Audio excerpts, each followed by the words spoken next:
Teyvat Travel Guide, Volume 1, Mondstadt Chapter, Teyvat Geographic Special Edition, Alice's Mondstadt Diaries. Dadupa Gorge. The three hilly troll tribes, Meaty Tribe, the Sleeper Tribe, and the Eclipse Tribe, located in this valley are all densely populated. Well, we built a huge spinning ball-shaped cell in the center of the valley and threw all the hilly trolls into it. That way, we might be able to generate enough energy to power all the mills in Mondstadt for at least 5 years. If we took it one step further by grinding the hilly trolls that are too old or too weak into food and feeding them to the strong ones, we might just build ourselves a perpetual motion machine that can support a huge factory like in Snezhnaya. It seems totally feasible to me. But when I told Miss Lisa about this idea, she looked at me and pondered in silence for a moment, then changed the subject gracefully. Star Snatch Cliff. The animal archon is a bit too undisciplined for me. If I were a god, I would not allow my realm to look so unorganized and ragged. With enough bombs placed in proper positions, even huge cliffs like Star Snatch would crumble into dust in seconds. With flatter terrain, Mondstadt would surely look much nicer. But the unconscious cavalry captain rejected my proposal instantly. He even asked me to stay away from Star Snatch Cliff. Windrise. At the center, there is a huge oak tree. It is said that Vanessa ascended there. I searched around the tree for a long time, but did not find any launching device. I grabbed some hilly trolls nearby to put my theory to the test. Sadly, the longest flying distance was from here to the Hunter's Hunt around Springvale. How disappointing.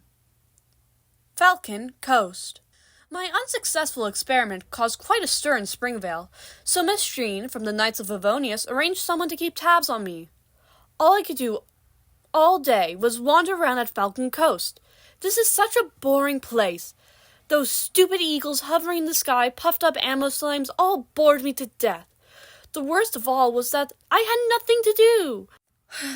On the other hand, the Outrider girl who was sent to monitor me had quite a lot of fun with the kids.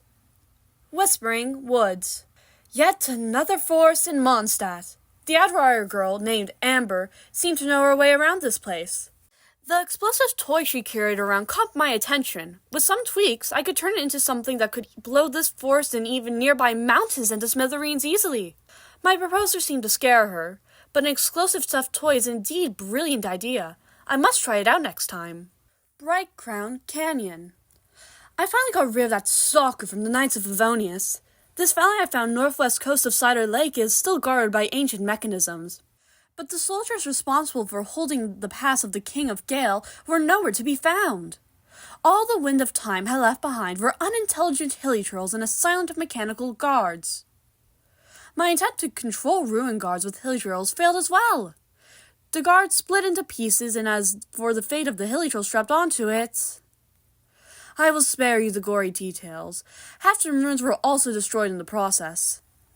Storm Terror's Lair. Bright Crown Canyon leads to this huge ruin of an ancient city which was built by the cruel King of Gales, the Carburan. The city was built in a ring shape. It seemed that every resident of the city had been arranged their own spot between the inner and outer rings. Right in the center of the city was a tall tower where the King of Gales resided. The ruins of the domain of this cruel king, who once tried to control his people's lives, are now utterly deserted. I blew up some few arcades so people could jump and climb up the tower more easily. Looks quite good to me. The ruins feel more ancient now.